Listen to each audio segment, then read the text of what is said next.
Hey everybody, welcome back to TTWM, Tinker Tractor Welder Mechanic, where we don't know what we're doing, but we try the best we can.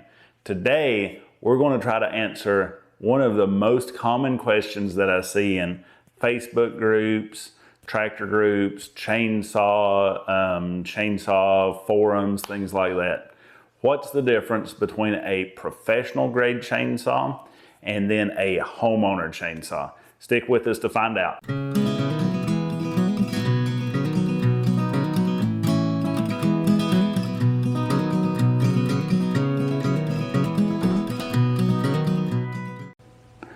So what we have here today is going to be a Stihl 026 chainsaw and then a Stihl MS251 chainsaw. So the idea for this video came by whenever I kind of got these two chainsaws to work on. This is my chainsaw. I bought it used. I really just wanted a small chainsaw, trying to clean it up, things like that. Then this is my sister-in-law's chainsaw. There was a recoil issue, so we're going to redo the recoil. Stick around for a video on that later on. But that kind of gave me the idea that, hey, these two saws are the perfect opportunity to talk about that question that everybody has. And that question is, what is really the difference between a professional grade chainsaw and a homeowner grade chainsaw? So, simple one-word answer is construction. That's what it's all about. It doesn't really talk about features, power, weight, anything like that. Although those things do factor into it later on, but the biggest thing is how are the chainsaws physically constructed. So you can see these two chainsaws are generally torn down to about the same level. Again, this 026 is my saw, so I've got it torn down a little bit more. I'm going through and doing a deep cleaning before I start troubleshooting. This 251, MS251 of my sister-in-law's, I don't want to tear it down any further than I have to. Of course, I did take off the clutch and the brake system cover just to show the basic differences here. That's pretty much the extent that I've done that. So the body of a chainsaw consists of generally, once the bar and chain is off, you've got the main body portion, which can be seen here. It's usually got the carburetor, the air filter, of course the engine assembly, the bar mounting studs and things like that. So that's kind of all one piece. And then you've got the handle, which is here. So again, same thing. Here's going to be the body, the engine assembly, and then you've got the handle / tank. You can see as we turn it around, body, cylinder, tank. Same thing for this MS251, body, and then you can see the marcation line, and then tank. So the handle and tank can come off of both of these, and then you'd be left with the main body of the saw. So again, when I say construction, what I mean is the professional saws here are going to be made with essentially a 3-piece main body construction. And that main body construction is going to be all magnesium. Some people call it aluminum, but it's really a magnesium body. So you can see here, everything on this saw is going to be all aluminum.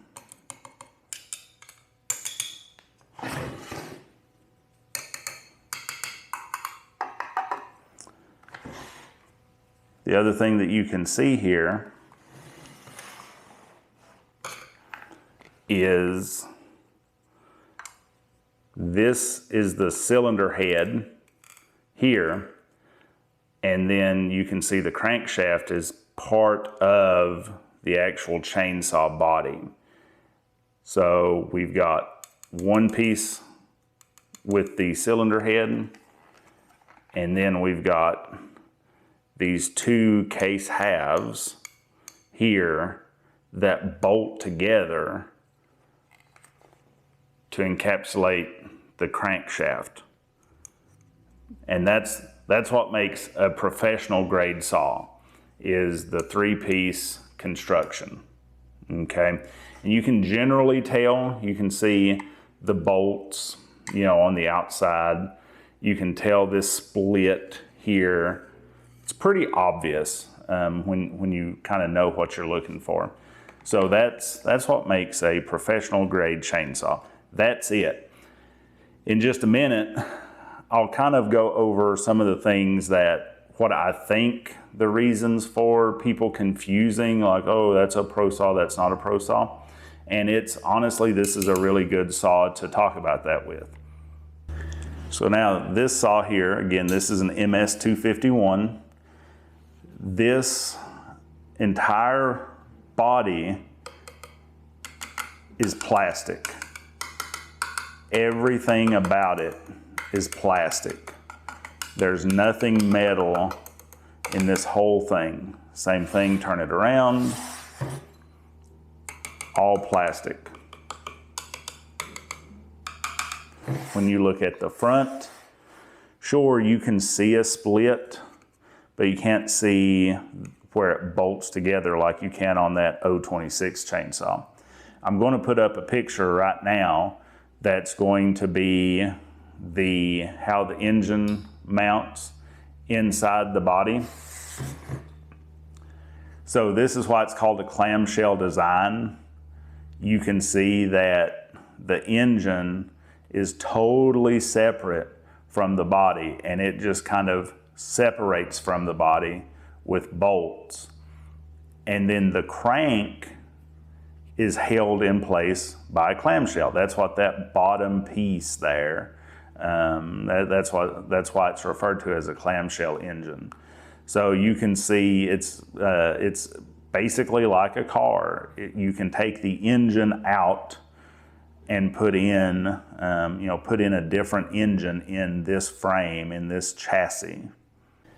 Now, one of the reasons why I think that there's confusion around whether a chainsaw is a pro model or not a pro model is 100% Stihl's fault, because this chainsaw is a 026 model, but it's the base 026 model, not the 026 Pro. Here's the factory top cover, so you can see it says Stihl 026, and then this is the air filter cover. If it was a Pro, it would say Pro here. So you can see this has got a blank plug. What that blank plug is for a decompression valve. The standard 026 didn't have what were the Pro features at the time, which were a decompression valve and then an adjustable oiler. You can see here on the top of this engine, this blank port, or not port, but this blank spot, that's where the decompression valve would be if this were an 026 head. Obviously it doesn't have a decompression valve. The other thing is the oiler. This is a non-adjustable oiler. This one also happens to be plastic. It's kind of odd. They use the same case, so I don't know if you can see it or not, but it does have a spot for the oiler, and it's even marked as if it had an adjustable oiler. So those are the two features that an 026 in 1998, when this chainsaw came out, that made it a Pro 026 versus a standard 026. And I really think that Stihl's demarcation of these kind of additional features as Pro has been what has really kind of confused people to finding out or to figuring out whether their saw is a pro saw or not a pro saw or whatever. Another thing is these saws, 026s, 028s, when they were new, some of them were labeled as farmboss. So in the current iteration of Stihl's lineup, the farmboss is what's considered the farm and ranch saw. So it's kind of like a middle ground between a professional saw and between a homeowner saw. So they're typically larger displacement, higher horsepower than the homeowner, but definitely not the build style or quality, nor the horsepower ratings of the professional saws.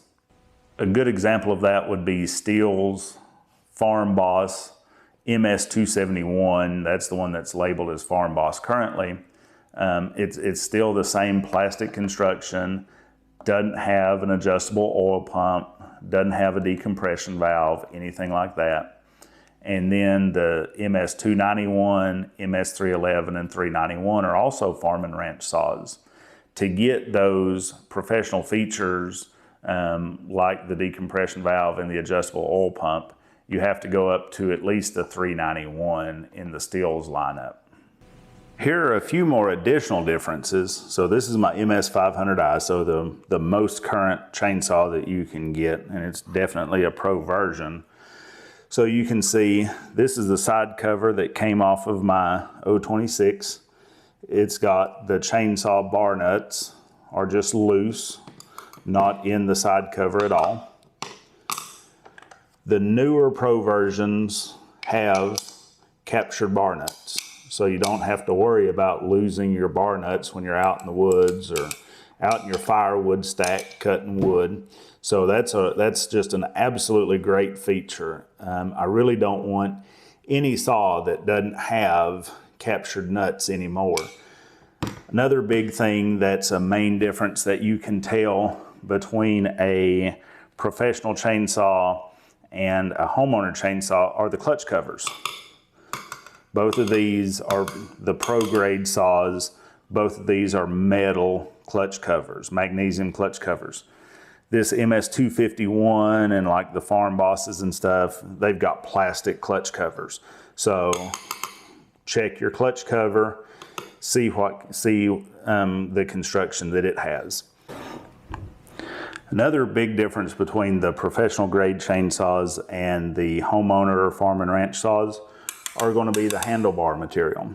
So again, this is my MS500. It's got a metal handlebar. So this one's a less tried and true statement because this plastic handlebar is actually off of this 026. So it's a professional grade chainsaw, but it is a plastic handlebar. Take that with a grain of salt. The smallest of the small pro saws still have a plastic handlebar. Every one of the homeowner, farm and ranch saws, whether it's an MS170 all the way up to an MS391, are going to have your plastic handlebar. So definitely check that. One final feature that is very telling whether you've got a professional saw or a homeowner farm and ranch saw is going to be the clutch drum and sprocket configuration. Here we've got a 7-tooth spur sprocket and drum that came off of the MS251 homeowner grade chainsaw. So it's all one piece, it's all fixed. On the right, we've got a rim sprocket system that came off of my 026, and it's the same that is on this 500i. It's the same system. The advantage of this system is you don't have to, it's two pieces, so you don't have to change the drum once the spur sprocket is worn out, nor do you have to change the drum if you want to change your chain size, your chain pitch. So what we have here, I've got a 325 7-tooth and a 325 8-tooth, as well as a 3/8 7-tooth rim. And it's as easy as pulling an E-clip, taking that washer off, and then putting on the rim to go between the chain sizes or the chain teeth to match your speed and torque applications necessary for whatever task you're doing. So I hope this video really kind of helped to explain the differences between professional grade saws, homeowner grade saws, farm and ranch saws, you know, are somewhere in between, but they're really more akin to homeowner saws, things like that. If this is the kind of content that you like, if you like learning all about chainsaws, tractors, kind of general mechanic work, things like that, make sure you hit that subscribe button.